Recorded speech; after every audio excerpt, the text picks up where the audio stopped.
missing kirtan, so I thought I would try to do something for my own inspiration, even if nobody else got any.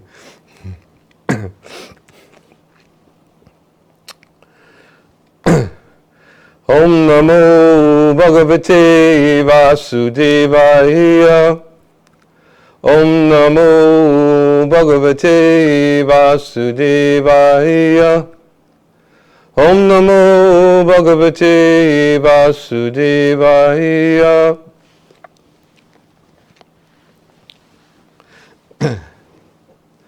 Yesterday,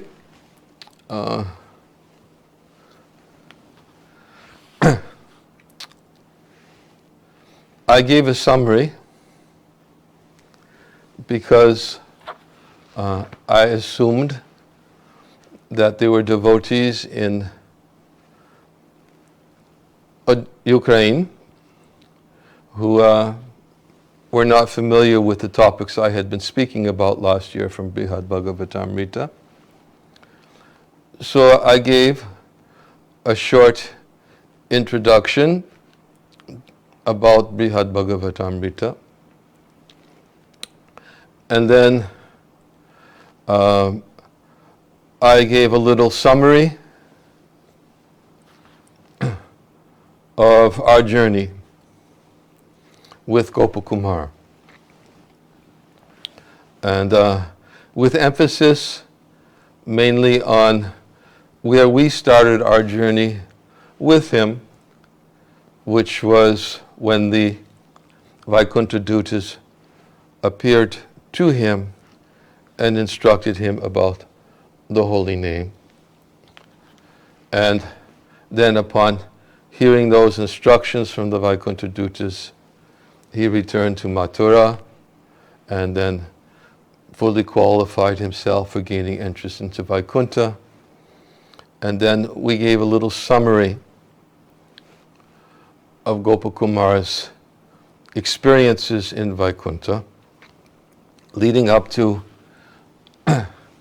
his conversation with Narada Muni, and how Narada Muni dispelled the thoughts that had entered into Gopakumar's mind, having been awestruck by what he had so far observed in Vaikuntha. And then a lot of details we did cover about Narada Muni's conversation, because there is a lot of important instructions there, but I won't cover them again today. But essentially, Narada Muni was helping Gopakumar cope with his Vaikuntha experiences. And because it appeared that everybody was happy, because that's what Vaikuntha is. No anxiety.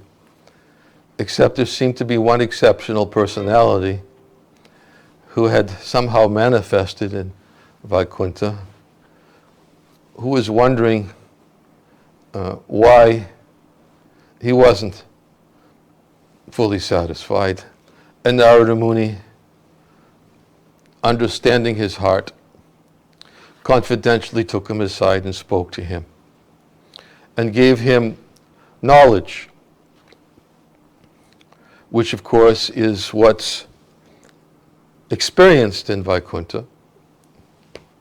There is the Aishvaya, which means to have knowledge of the Lord's opulences, of the Lord's divinity. That knowledge is inherent in the jivas of Vaikuntha. And then, upon delivering that knowledge to Gopakumar, what we will soon hear about is Narada Muni's revelation and confidential revelation on a topic not often, or not even not often, not spoken about in Vaikuntha. Because, as we said yesterday, everyone in Vaikuntha is just where they want to be. And as we said, because there's no pride, there's no envy, even though there's hierarchies in Vaikuntha, nobody compares themselves to others in a comparative way, thinking, maybe they're where I'd like to be, maybe I should be where they are. It just doesn't exist in Vaikuntha.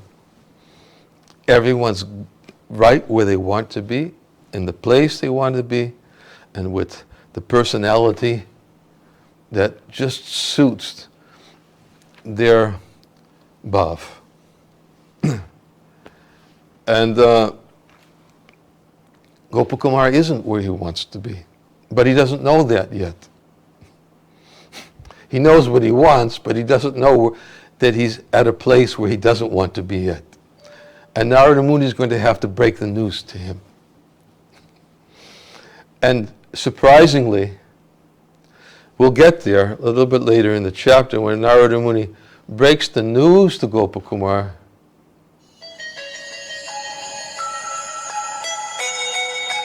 Sorry, that's my telephone.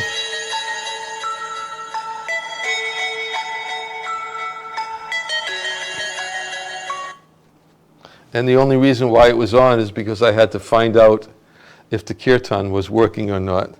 So I forgot to turn the sound off. And we will do that now. So when Narada breaks the news to him, what does it do?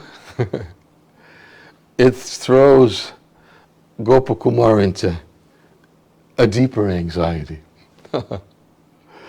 And someone may say, poor Gopakumar.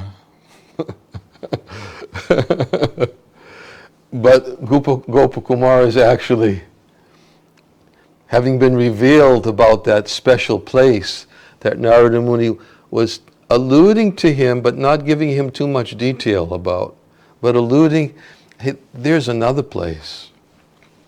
Special place. And in this special place, there's a special experience, and it's called Mahabhav. And the symptom of Mahabhav, which he'll describe later in this chapter, the symptom of Mahabhav is a devotee is thrown into the throes of distress. And externally, it appears to be suffering.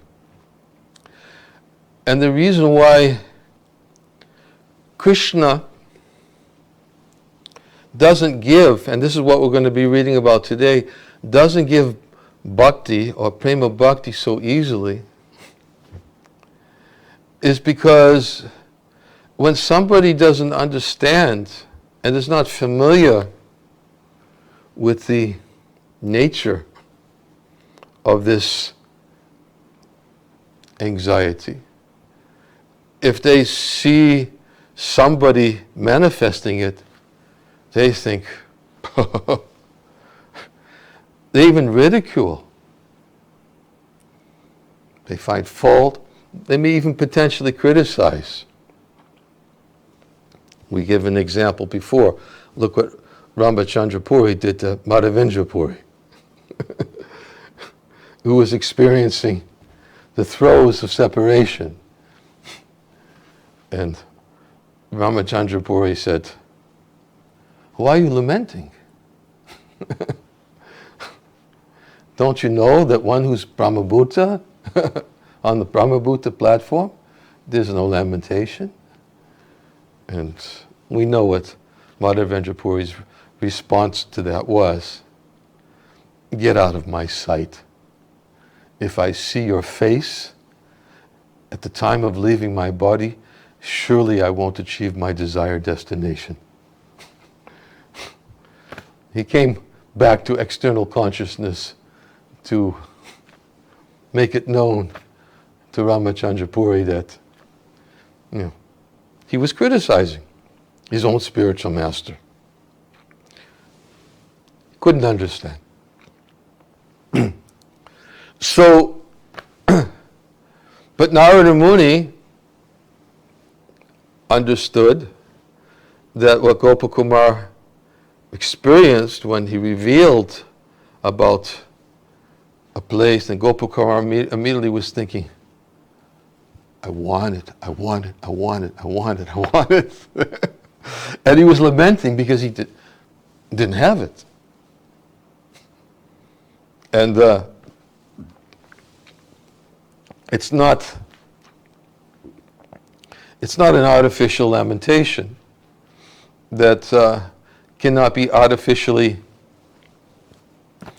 displayed, spoken about, using words, trying to convince others. It's a manifestation that happens in the heart, which is uncontrollable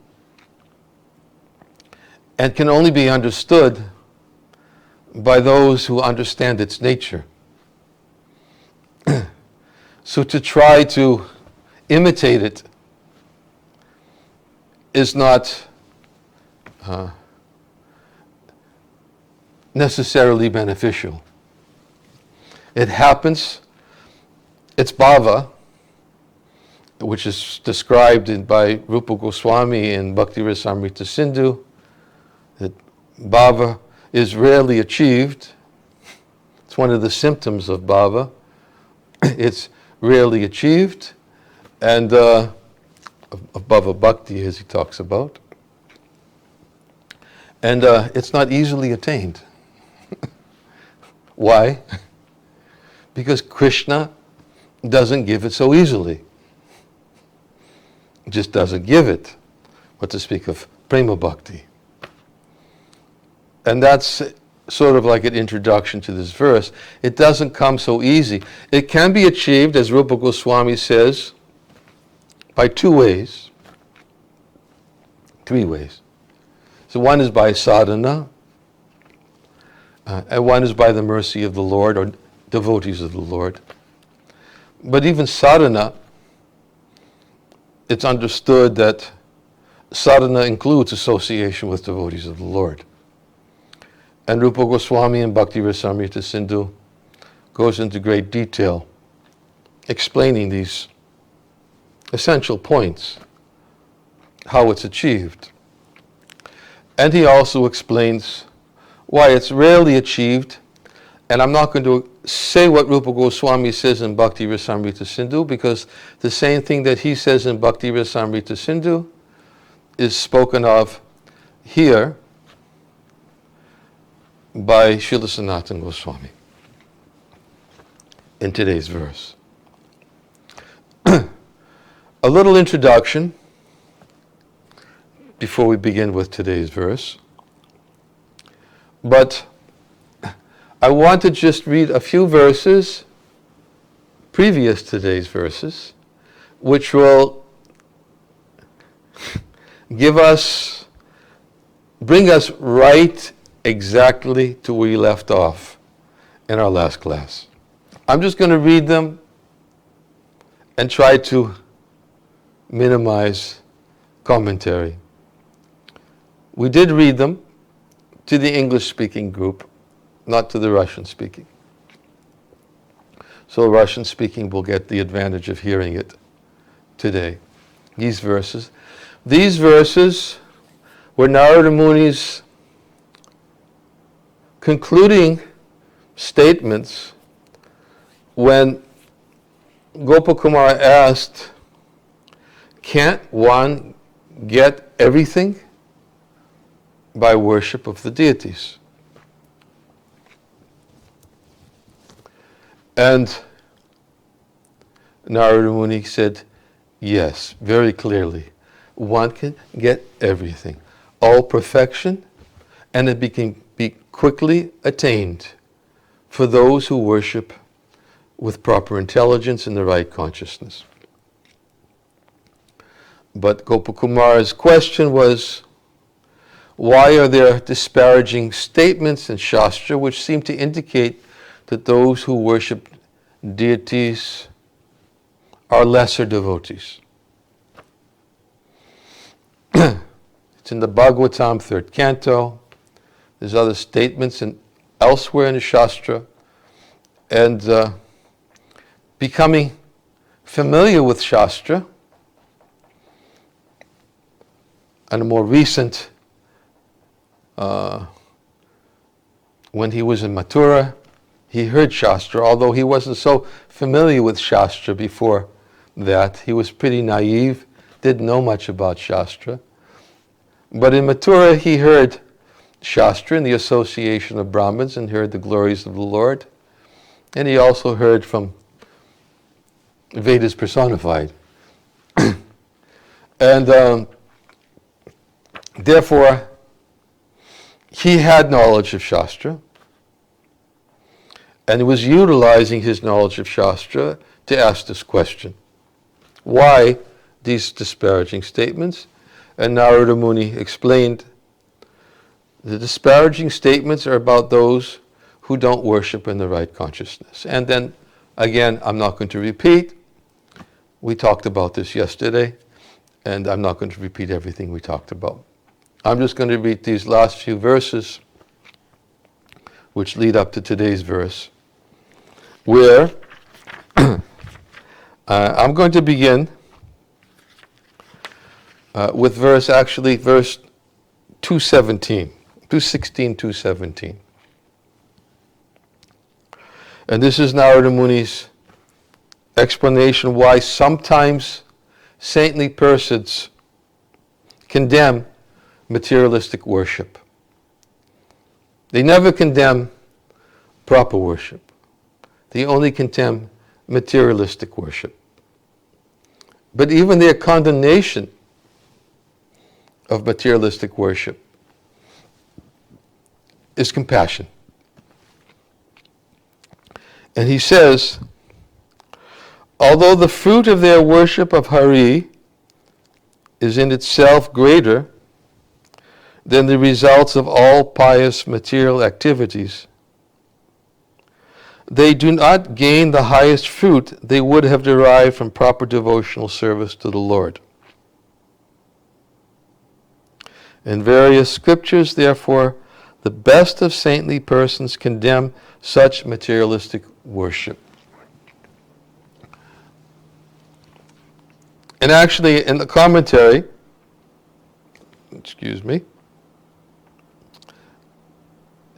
in the commentary, Sanatana Goswami is explaining that those who worship the deity, even in improper consciousness, they get a higher fruit than those who are engaged in pious activities. And they go to the heavenly planets and they get an enjoyment.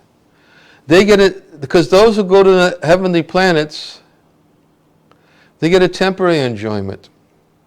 Not only do they get temporary enjoyment, but in the heavenly planets there's a lot of envy.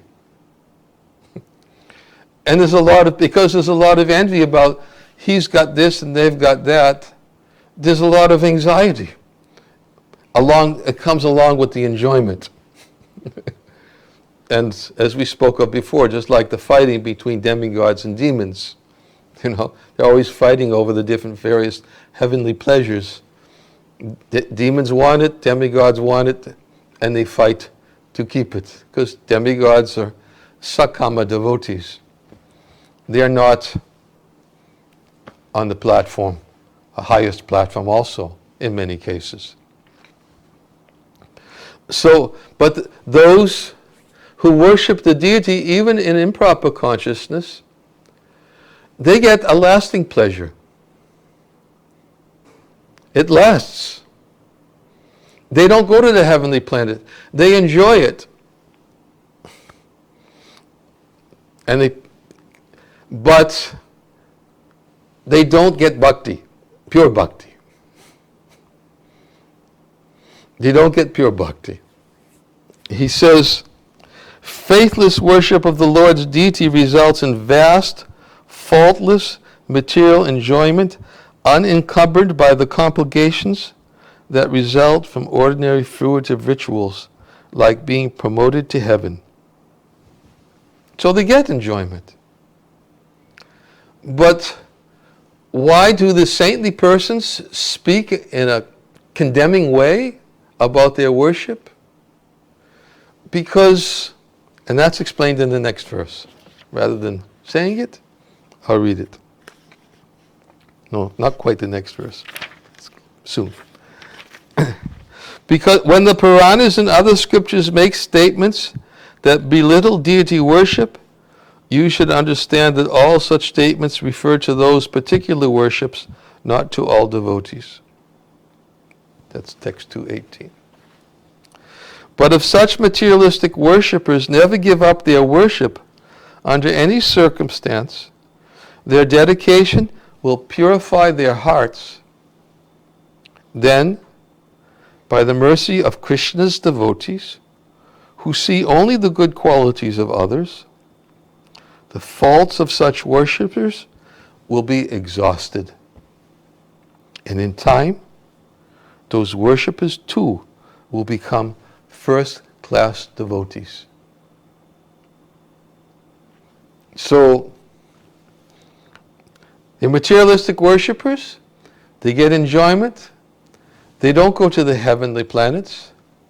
But by their steady worship, they catch the attention of the very merciful saintly devotees, who, not only the attention of the saintly devotees, but of the Lord also, who takes notice of their steady worship. And as we explained before, in due course of time, it will take some time, in due course of time, He will accept their worship and they'll get the fruit. They'll get the fruit. It may take time. They get mercy of Vaishnavas, they get the mercy of the Lord. So it's not the same as ordinary pious activities or ordinary types of material enjoyment, which is obtained by millions of births of pious activities. Just like we oftentimes quote that verse in the Chaitanya Charitamrita, that pure devotional service cannot be achieved by millions of births of pious activities. It can be achieved only by those who have an intense greed to have pure devotional service. Therefore, wherever they see it, they should very eagerly try to purchase it without delay. So it's not by pious activities that one gets bhakti. But because the deity is non-different from the Lord, but they don't see it. They think I'm worshiping a statue. They think I'm worshiping stone. But the deity is not different than the Lord. Unfortunately, by dint of their consciousness, they don't understand how the Lord is reciprocating with their lack of devotion, and therefore, for them, He remains stone. He remains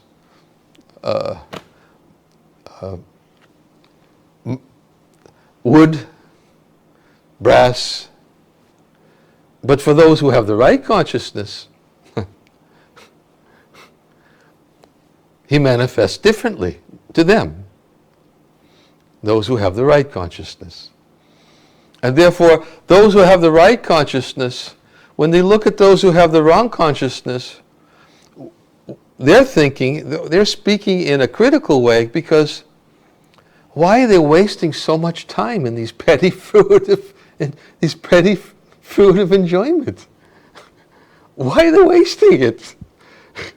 And therefore, because they're thinking like that, they speak critically. Because those who are in the right consciousness, they're always eager. They can't waste a moment. That's one of the symptoms of bhava bhakti. They don't, avyarta kalatvam. They don't want to waste one moment. And they're seeing these foolish people are wasting so much of their lives enjoying petty types of enjoyment. And therefore, they'll obtain the fruit if they continue to worship the deities. The devotees will be merciful to them. They'll overlook even whatever criticism they may make of such saintly devotees, and they'll think, hey, he's worshiping God, even though he's motivated, but he's worshiping God. And they'll simply see the good.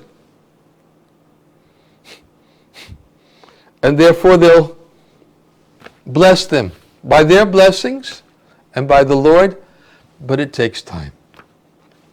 So, and that's the points. These are the verses. Devotees who have material desires, they first enjoy the material results for which they hanker, and later on, the strength of devotional service, they enjoy the true fruit of devotion. But because the fruit does not at first appear, pure devotees decry what those worshippers first achieve. Pure devotees, after all, think that seeing the Lord constantly, attaining bliss from taking part in his pastimes, and relishing subsequent pleasures are the fruit of devotional service, and its root as well. Those devotees cannot tolerate even a moment's delay in obtaining that fruit, nor can the Lord neglect such devotees. And this is also going to come out now. The Lord cannot neglect them. He'll never neglect those devotees who worship him with unalloyed love. He's always reciprocating. Thus, all the other fruits of desires are paltry, even liberation from the personality of Godhead, they are easily obtained, but his pure devotional service is not. Today's verse, which is wonderful verse. It's a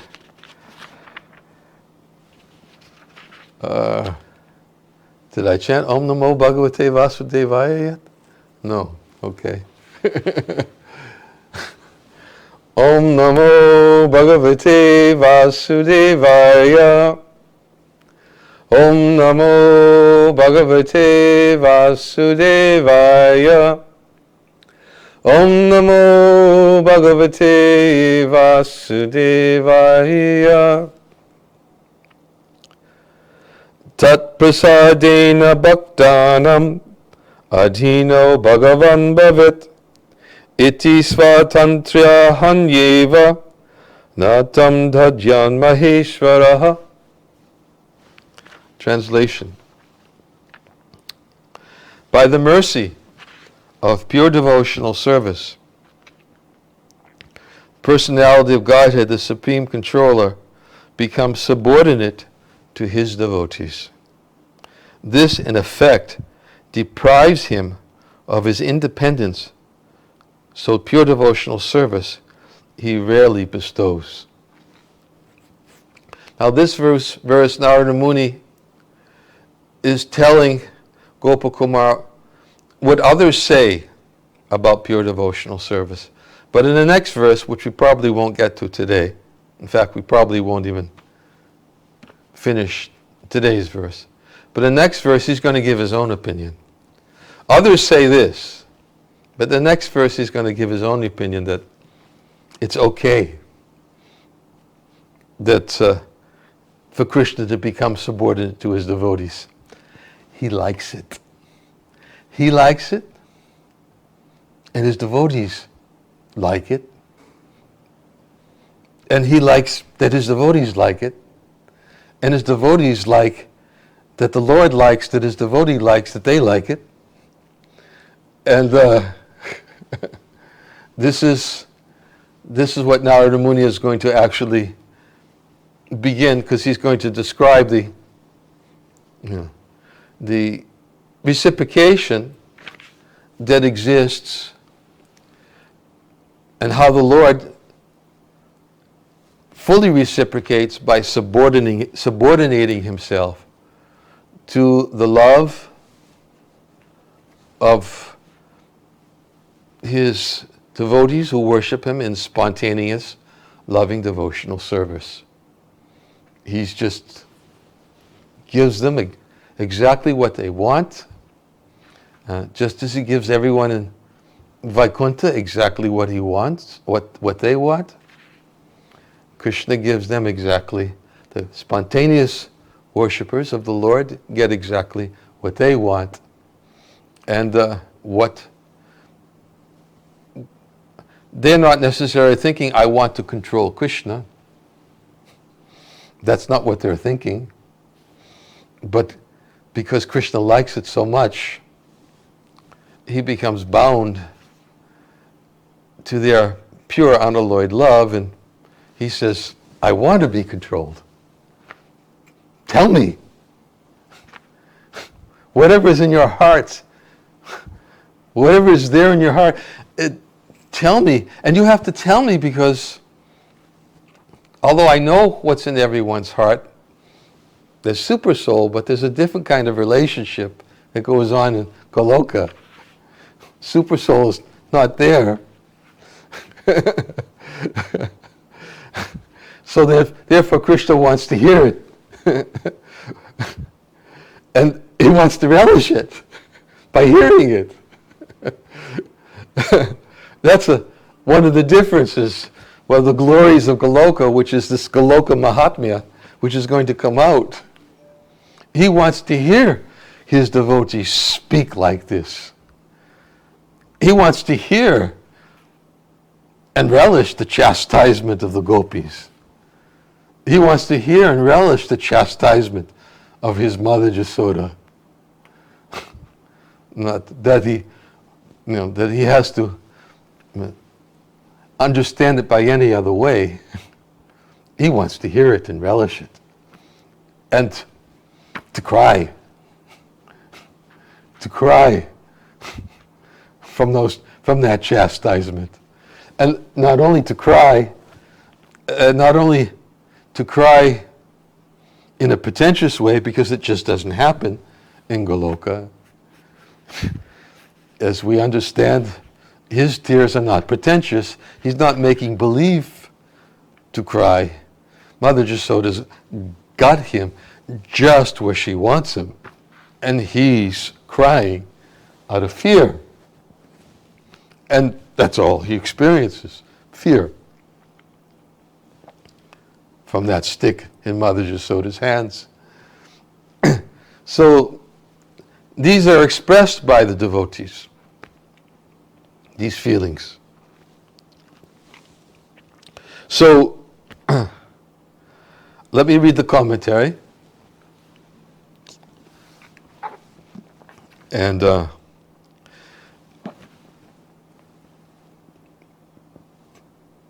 pure love for Sri Krishna Dev is more difficult to obtain than liberation. Now, if everybody thinks, if liberation's easier, then why didn't I go for it? Be careful.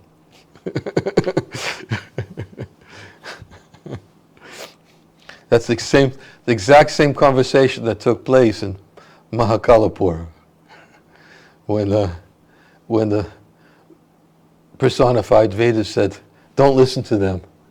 They're going to tell you to go for it. We've got something better." And then Gopakumar, of course, by hearing from the Vedas who glorified bhakti, the Agamas and other Vedas, then he understood he didn't want to go there for liberation. Just didn't want to go there. Why? Vishaya vinivartane niraharasya dehina. Because he understood that I was just given some higher taste. And by getting that higher taste, everything else, including even liberation, is so petty. And that's another reason why one has to hear the glories of bhakti. If one doesn't hear the glories of bhakti, one may become fooled into thinking that, liberation doesn't sound so bad. But for one who has bhakti, liberation already stands at his doorstep with her hands folded, waiting to serve. Such is the power of bhakti. So pure love for Sri Krishna Dev is more difficult to obtain than liberation. In the words of Shukadev Goswami, Rajan patir gurur alam bhavatam yadunam daivam piyakula pati kwa cha king karova astvevam anga bhagavan bhajatam mukundo muktim didati kahichit smana bhakti yogam. My dear Parikshit, the Supreme Personality of Godhead Krishna is always ready to help you. He's your master, guru, God, very dear friend, and head of your family. In other words, he is your master, he's your guru, he's your God, dear friend, and the head of your family. But sometimes he agrees to act as your servant or order carrier. You are greatly fortunate because this relationship is possible only by bhakti yoga. The Lord can give liberation very easily, but he does not very easily give one bhakti yoga. That's Srimad Bhagavatam, 5th canto, 6th chapter, 18th verse. One of Krishna's names is Mukunda, which can be divided into 3 parts. Mu, or liberation, Kum, or happiness, and Da, giving. Meaning that Krishna bestows the bliss of liberation. Or, Kum can be understood to mean devotional service. So Krishna is the bestower of both liberation and devotional service. So Krishna is, however, although the Lord often awards liberation and ordinary devotional service, we're going to have to hear about what is the difference between ordinary devotional service and special devotional service. Actually, Prabhupada talks about in Chaitanya Charitamrita ordinary devotional service. And there's a purport where he speaks about the distinctions between ordinary devotional service, mixed devotional service, and special devotional service. So, however, although the Lord often awards liberation and ordinary devotional service, he very rarely gives prema bhakti. Why? Some say it is because,